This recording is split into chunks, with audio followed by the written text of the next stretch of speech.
Yung mga project ng DPWH, meron talagang SOP para sa congressman, pero kailangan yan para sa mga gastusin mo sa iyong distrito. That's an admission of corruption that is uttered by many congressmen to us new members of Congress. Official record that those who are outspoken are not rewarded but punished. Congress is one of the only positions I can think of where you're paid to be quiet rather than paid to do your job.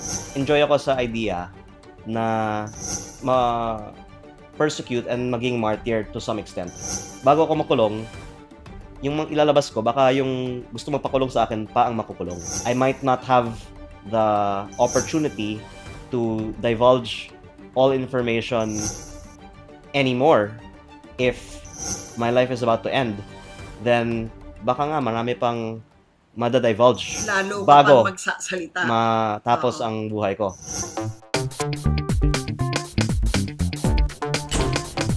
Hello everyone and welcome to Usapang Real with Lucci.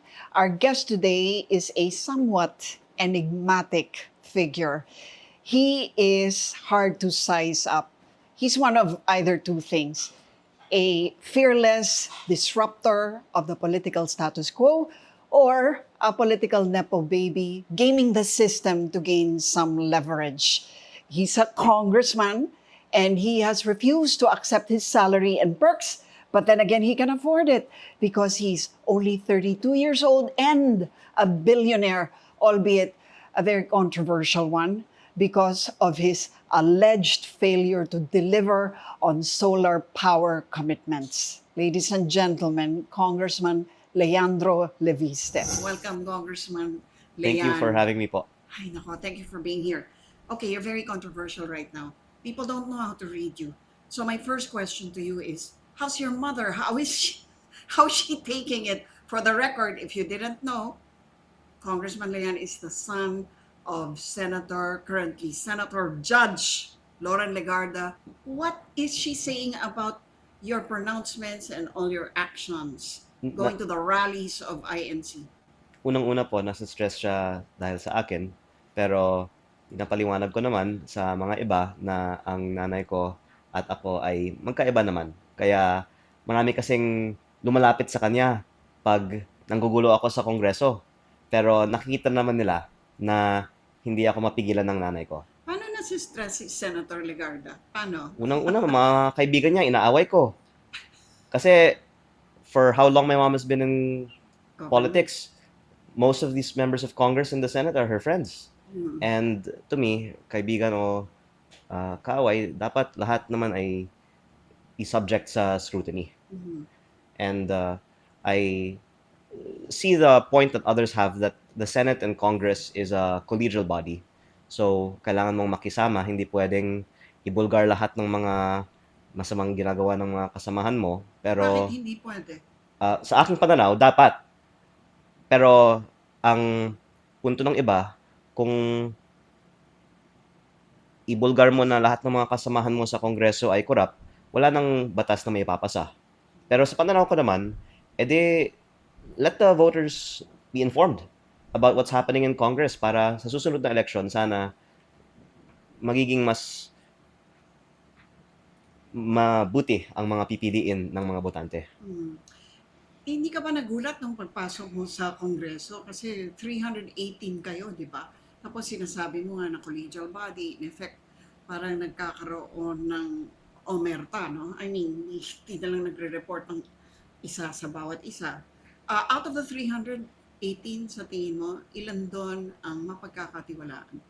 Well, I'm sure karamihan naman ay may good intentions.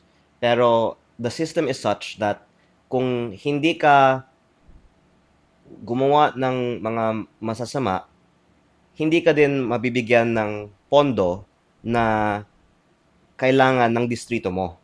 Kaya ang paliwanag naman sa akin ng mga kasamahan ko sa loob ng Kongreso nung bago akong congressman, yung mga project ng DPWH, meron talagang SOP para sa congressman, pero kailangan yan para sa mga gastusin mo sa iyong distrito. That's an admission of corruption that is uttered by many congressmen to us new members of Congress. Pero kung hindi natin ititigil ang sistemang ito, tuloy-tuloy na we have a system where politicians have to spend significantly for their district expenses, but commit illegal acts to gain the funds to spend. Teka lang, sino may sabi doon? Sino nagsabi sa'yo na meron ganong SOP? Ayan po ang pinag-uusapan sa floor ng Kongreso. Pero kayo-kayo lang ba yun? Hindi ba? Kaya ayoko po yung hypocrisy ng Congress kasi lahat naman ay may kaalaman na ang mga DPWH projects ay may SOP. Pinapaliwanag lang sa aming mga bagong congressman, ganyan talaga ang sistema. Pero What that is wrong with having SOP? Just, it's illegal to kasi dapat receive illegal contributions from contractors. Dapat kung Ito may ibibigay tayo para sa mga mamamayan, deklarado at legal. Hindi yung manggagaling sa mga contractor ng DPWH. And it goes to a more essential problem that not enough people talk about, which is that former DPWH Undersecretary Roberto Bernardo said in the Blue Ribbon last year, almost 100% of bids in the DPWH are rigged. Medyo lumalayo na tayo sa initial question niyo, pero Yeah, I ang know. point ko lang is that it's staring us right in front of us that there's corruption, in his words, almost 100%.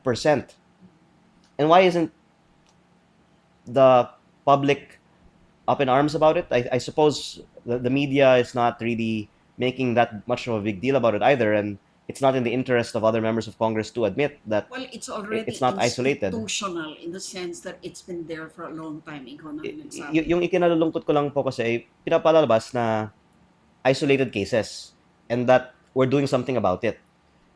And that's why many others can't help but say that there is selectivity in those that are being prosecuted now, because actually we really have to cleanse the whole system and not just have isolated Okay, cases. we're going to get to that. But to go back to the initial question, no? Yung mom mo has been part of that very system but never spoke up the way you're speaking up now. Would you explain that to her? Ginugulo mo nga yung status quo. Marami nga kasing mga lumalapit sa kanya noon na nakikiusap na manahimik ako. Ano sinasabi mo? Pero clear naman na hindi kaya ng nanay ko na patahimikin ako, kaya I hope they don't take it against my mom. But aren't you afraid that you're actually attracting precisely the kind of selective justice, and in your case, selective injustice? You're going to be targeted. We have seen it happen.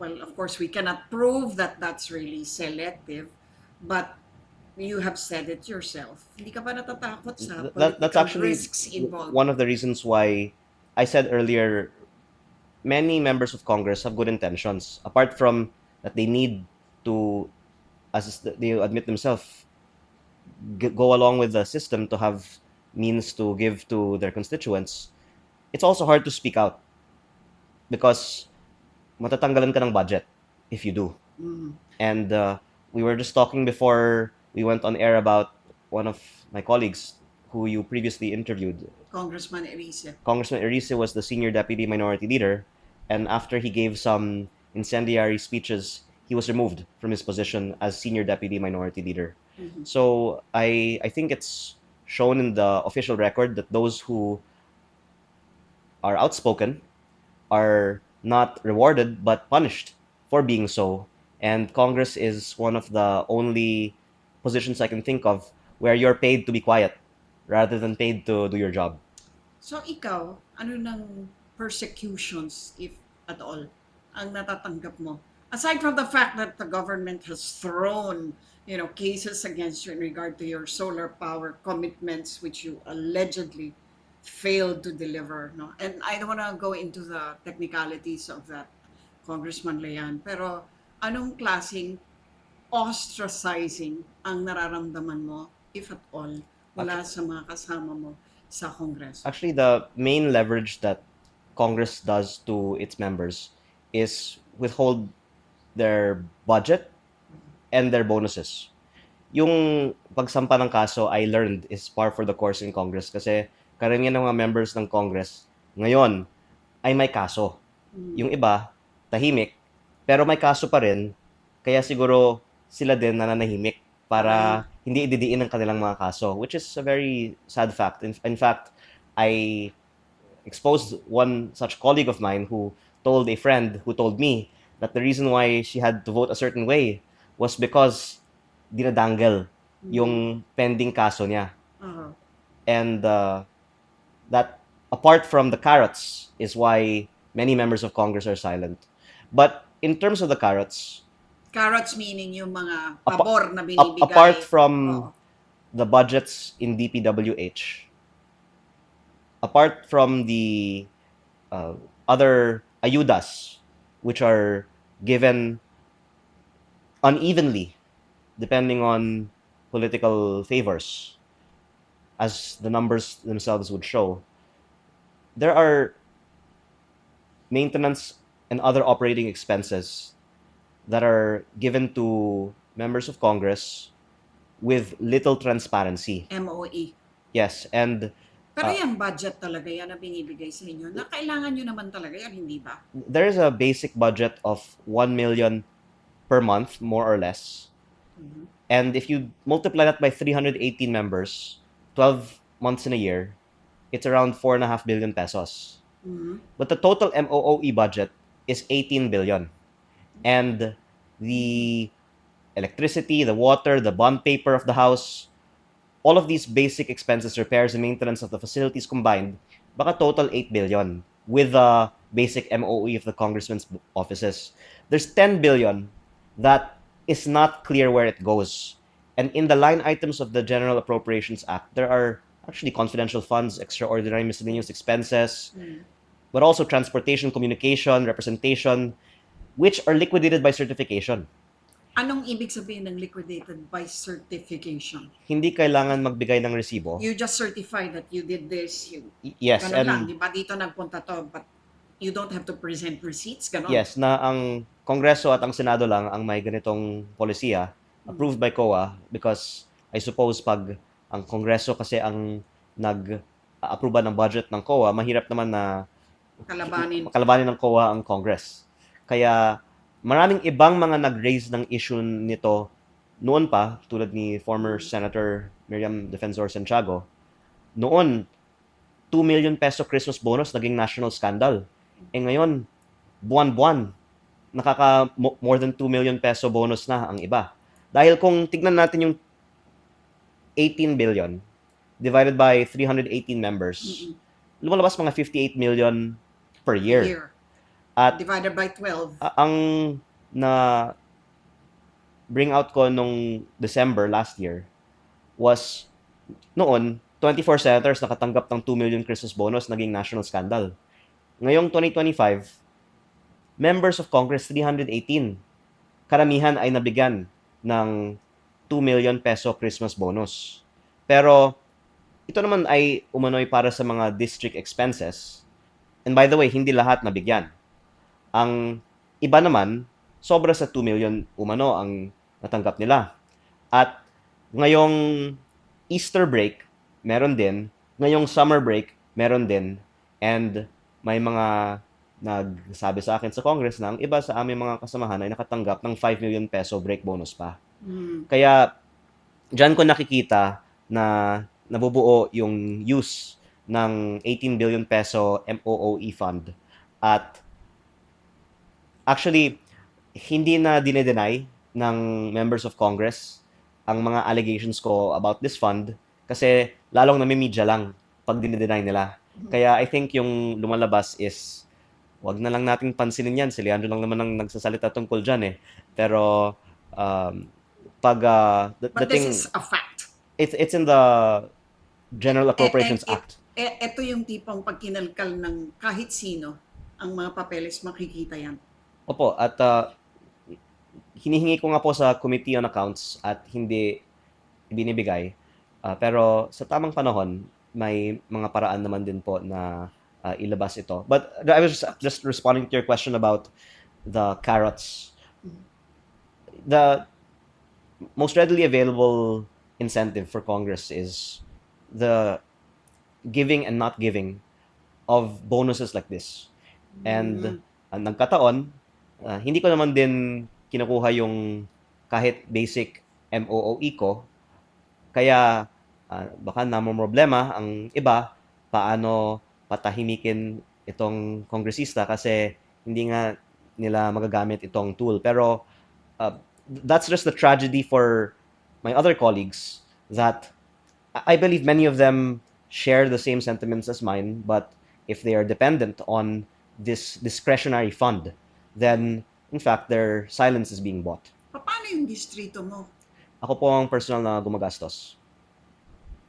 Baka hindi ka na iboto niyan pagdating ng susunod na eleksyon. Hindi. Ako nga po ang personal na gumagastos. Kaya ang So ginagastos yung ko, MOE mo na dapat sa'yo, hindi mo kinukuha, ikaw ang pero, gumagastos nun? pero yung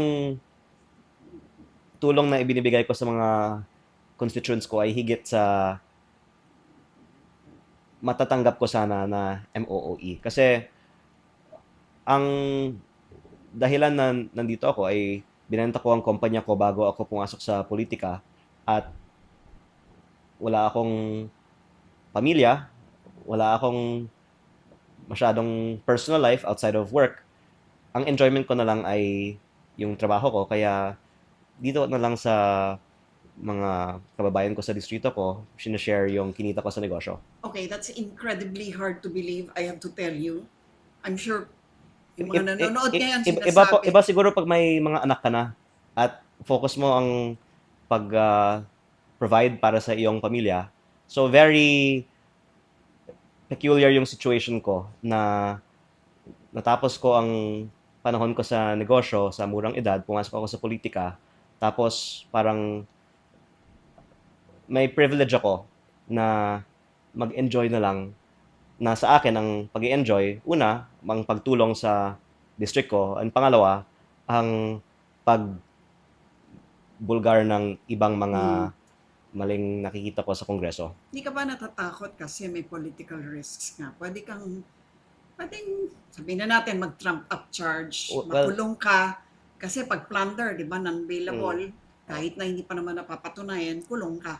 Actually, kung paano, may rule of law pa naman sa Pilipinas. Kaya yung iba, hindi lang ako, na mga outspoken members of the Senate even, ay hindi nahahanap ng kaso. At ang What do you mean hindi nahahanap? Walang kasong mahanap against them? Sa Is iba. that what you're saying? I mean, I don't wanna give examples, but there are some outspoken members of the Senate who madalas ay nagsasabi ng mga very critical statements din na you have to think, bakit ang tapang nila? Nagkataon, may ibang mga hindi mahahanapan ng kaso, di ba? Pero, And you're one of them, you're saying? yes, I'm referring to others also. But, Pero nakasuhan ka na nga rin, di ba? well, tunay na kaso. Kaya kung trumped up, edi sinabi ko nga ang bansa natin ay may rule of law pa naman. At dagdag ko dyan, sinabi ko talaga sa nanay ko na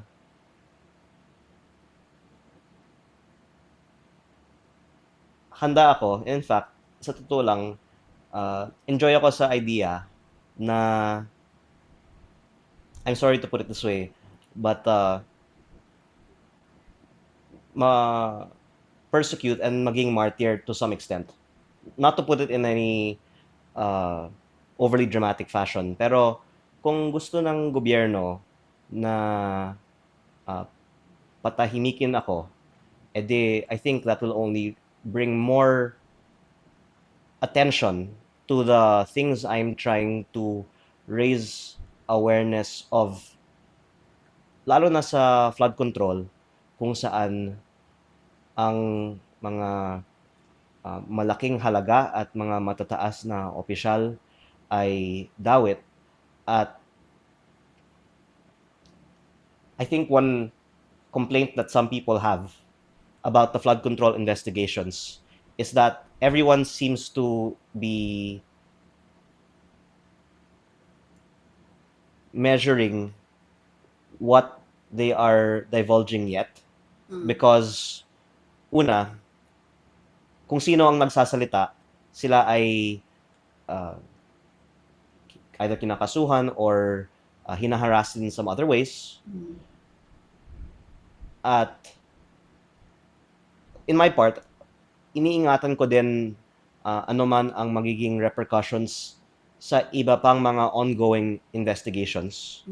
Kung lahat ng relevant na information ay lumabas ngayon, in some cases arguably prematurely, ngunit kung nakikita ko na I might not have the opportunity to divulge all information anymore if my life is about to end, then baka nga marami pang madadivulge Lalo ka bago pang magsasalita. matapos Oo. ang buhay ko. Pero Okay, sabi mo, that's a bit dramatic. Yeah, But yeah, I know. But still, so handa kang makulong if you feel that that's what it takes, kumbaga, diba, for a critical mass to support whatever it is you're contending for, no? But the question is, do you have that mass actually, support? hindi ko naiisip na makukulong ako eh. Bakit hindi? Kasi Well, dami nang nakulong. nagkataon, walang tunay na kaso na magamit laban sa akin. Pero pangalawa, Hindi kriminal, no? opo, Alam mo, baka sabihin din nila, kaya mo naman yan sinasabi kasi nga, may mga kalaban ka rin o kalaban ng pamilya mo, yung nanay mo, ang tagal na nga sa politika. Hindi kaya. Parang kumbaga, are you saying that you're 100% credible when you open your mouth to make accusations or divulge actually, ang information about illegal acts? ang nanay ko nga ay matagal nang sa politika at kaibigan ng halos lahat ng mga taong inaaway ko. Kaya wala akong motibo naman na atakihin ang mga kaibigan ng nanay ko. Pero ang At bago po tayo magpatuloy, huwag po kalimutang mag-subscribe, like, at magkomento. And please, stay till the end. Well, hindi ka ba natatakot for your nanay? Baka siyang targeting. pero nagkataon, hindi din naman siya mahanapan ng tunay na kaso. And I don't think naman yan ay nangyayari ngayon. Ang point ko lang is, we're in this to serve the public, and it is the case in my family that this is not our livelihood. It is proof because what I'm doing is quite detrimental if that is the case. Kasi nga, To your personal. ganito po, yung main leverage nga on people in government is not stick as much as carrot and the withholding of such. Kung tahimik ka, meron kang, sabihin mo na kung congressman ka, 2 billion of infra, of which you can get, let's say, 15%. E di may 300 million ka sa isang taon. Kung nasa Senado ka, baka 4 billion, of which you can get another 15% or 600 million. So si Kong Egay Irice, na nasa show ninyo, nagsasalita ng mga criticisms din sa mga existing policies, is foregoing hundreds of millions of pesos a year by doing that. And I salute him for doing that, and I think that shows that, if you're doing something that is coming at a financial cost, well, certainly there might be a political benefit in doing that, but you have to give more benefit of the doubt to the people that are taking these difficult positions than the people who are defending a system where there's not only alleged but proven financial benefits for defending this system. You have openly declared your support for the Duterte side. Hindi ka naman original DDS. OG ka ba? Pero ngayon, parang talagang you've already declared that you're on their side. What happens if the Vice President does get impeached? Isn't that politically suicidal for you? I've been focused more on the flood control in Congress, and the questions on the 2028 election, I think, are counterproductive to what our day-to-day work is. But yes, in the past, I have been supportive of the Dutertes, especially when President Duterte was in office and I was a private citizen. And by the way, just as a trivia, the first time that I met then Davao Mayor Duterte was when I represented my mom in the Team Pinoy activities in Davao City in, I think, February 2013 when he was eating durian with President Noynoy Aquino and DILG Secretary Mar Rojas. Kaya si PRRD ay dilawan din noon. Kaya I think, in the span of Philippine history, everyone has been uh, allied with others in Balimbing. some capacity. Pero Well, that's what they call it. talagang Balimbing. OG Dilawan din si PRRD at ang kanyang ina sa Davao City noon, di ba? So I wouldn't say that it's an allegiance to personalities, but rather positions on certain issues. And in my case, galit na galit lang po ako sa hypocrisy sa ibang mga nasa gobyerno. And kung sino man ang kumakampi sa akin sa mga positions on pointing out this hypocrisy, including others who are on the opposite fence of the political aisle, then I identify with them. I think it is also a great loss to the critics of the Dutertes that they are circumspect on being critical of many hypocrisies in government now, because they are losing their moral standing. And it's good that there are people like Kong Erice, who you recently interviewed, who are not DDS, who are also critical of many existing policies. And I think that many years hence, those who are vocal now will be remembered well, and those who are silent or circumspect will be perceived as having been compromised by what will go down to be a very corrupt set of policies. That is if you survive, because right now the tide is so against you. I think the public opinion survives beyond personalities. So kahit na hindi isang kandidato ang mananalo sa susunod na eleksyon, yung pakiramdam ng karamihan ng ating mga kababayan na corrupt ang ating gobyerno ngayon at kailangan panagutin ang mga may gawa nito, will still be people's opinion many years from now. And more so once the truth comes out in succeeding administrations, because even now the greater mountain of evidence comes out always after administration steps down, right? So I think people are also asking, okay, why is this guy outspoken now? I'm not thinking that this is politically expedient. Yes, because if you're Today. going to run again, you will likely lose if the impeachment succeeds and Wala naman problema sa na matalo ka. lugar ko kasi Hawak mo yun. opo. Suportado ka ng mga constituency. Actually, I think baliktad eh. Yung mga identified with the administration sa buong Batangas ay mahihirapan sa susunod na eleksyon. Because Batangas is a historically opposition province in the past history.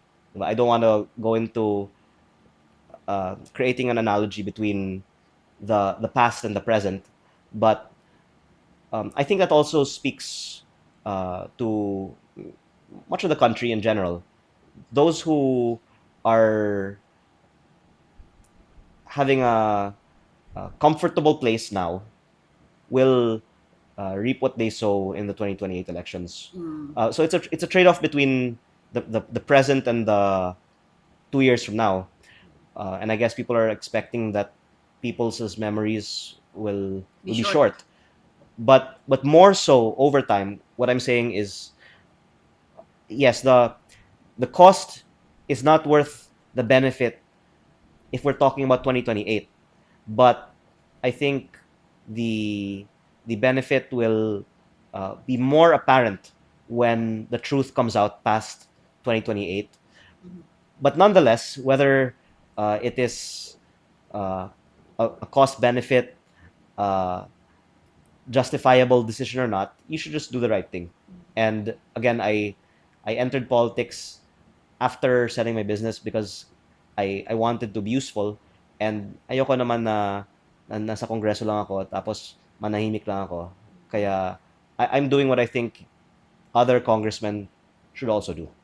You're very quixotic. That's what others will use to describe Yeah, you, no? kasi Because when you talk about the truth will come out, the truth will come out. You know, I have been a journalist for 43 but plus it years. doesn't always Your happen po ba? mother has been in politics and also in journalism for many years, and uh, if you ask me, very little has changed in our politics. So what you're actually divulging now is nothing new, and it doesn't surprise old people like us, to be honest. So when you speak beyond 2028 and the truth coming out, do you really honestly believe that it'll come to a point where the Filipino public will realize na talaga tong Congress na to, as you call it, diba? 100% probably corrupted, if not corrupt. I think Congress might not be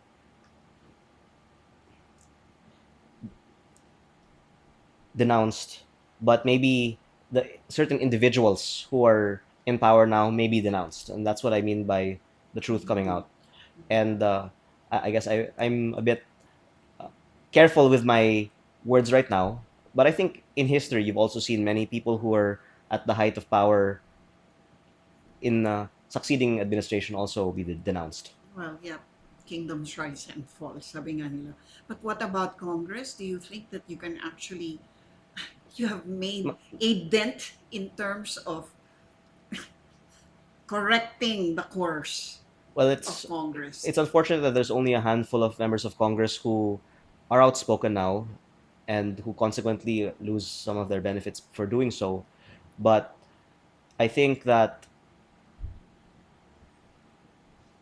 the simple fix in the future is to simply shrink the budget that is at the disposal of Congress. Now, of course, Congress controls its own budget, so why would they allow their own Yes, budget to be shrunk? your use of the word simply is But that's something ironic. that the president can control, Mm, because in the past, government spending has been a smaller percentage of GDP than it is now. mm, We're running a 6% plus deficit to GDP, and could instead have a much lower one. But there just seems to be a direction to have high government spending and accumulate lots of debt now. But as soon as a more fiscally conservative government is in power, then there will be less for Congress to abuse in the future. mm. Do you think that government is forthcoming, really? 2028, maybe? Well, I'm just saying that past governments have, in fact, had no deficits. I know, but if we're going to correct the course, do you think that that will happen soon? That we'll be able to reverse this course where the GDP to budget ratio keeps growing and growing? It's hard to say, but I think that there's a natural back and forth. When you go too far in one direction, then maybe voters in the next election will say enough of this high government spending. And maybe one reason that the government had to spend a lot in these past years is to control Congress, to maintain hold on power. But if the next elections will give the newly elected leaders a strong mandate that is independent of needing to win the loyalty of Congress, then you don't need to spend too much to hold on to power. Ikaw ba tatakbo ulit? Oh, definitely, but not in Congress.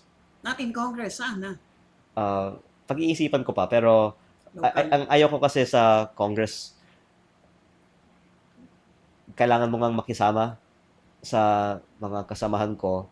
So, sinasabi ko din to para pagpasensyahan na rin ng mga kasamahan ko ang mga ginagawa ko kasi hindi naman na ako magtatagal kasama nila. Kaya pala matapang ka.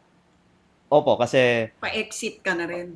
kasama ko yung mga third termers kayo na pa-exit na. Kaya sabihin na lang natin lahat ng mga gusto nating sabihin habang nandito pa tayo.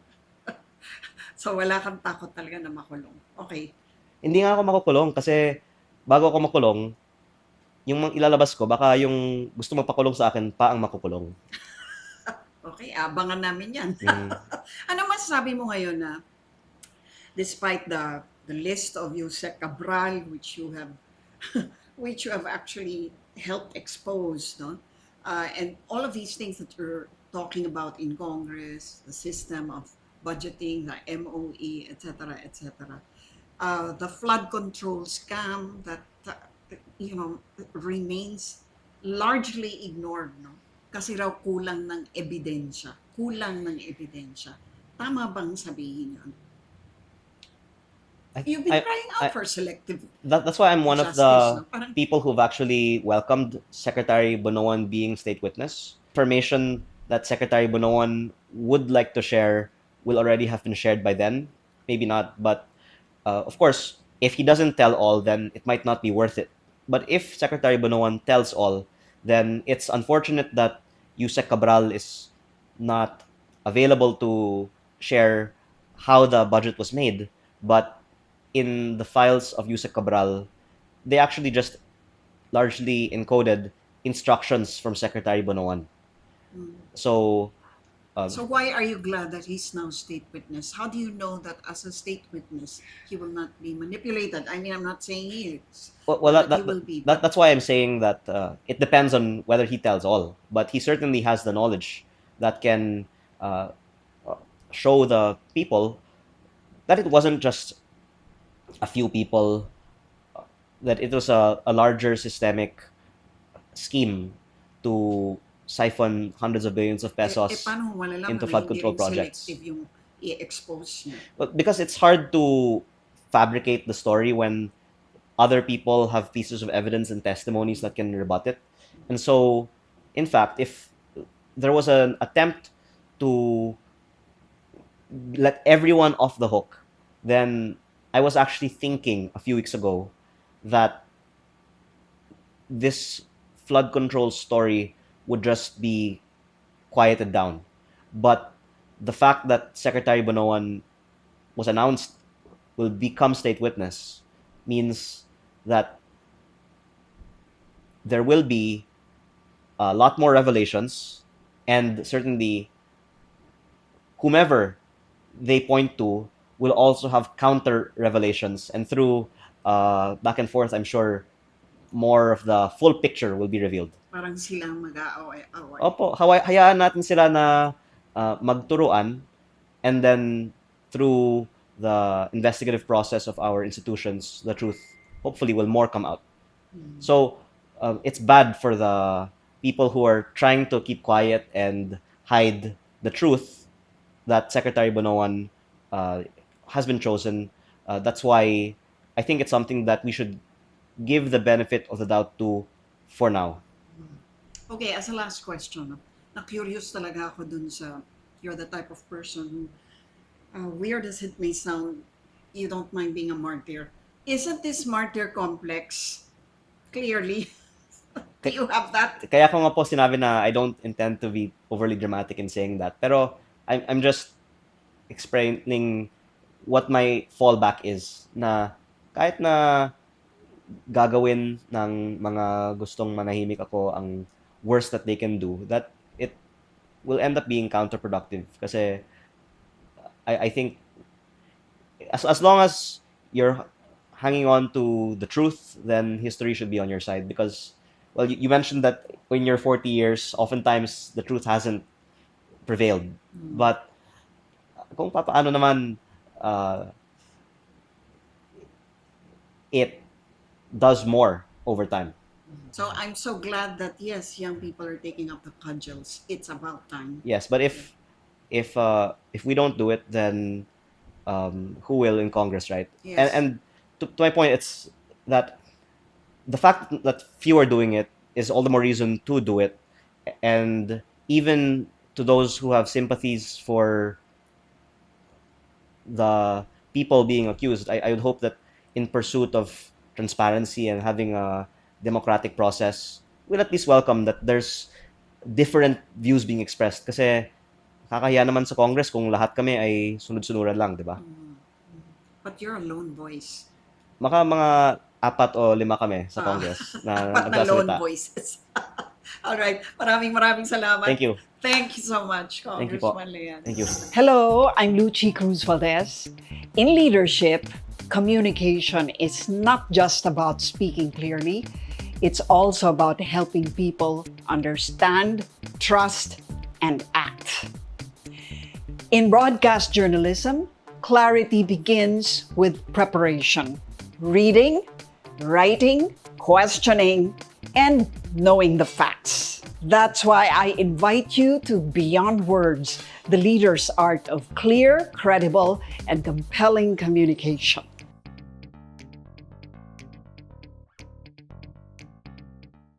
If you like what you just saw, don't forget to subscribe, like, and share. Thank you.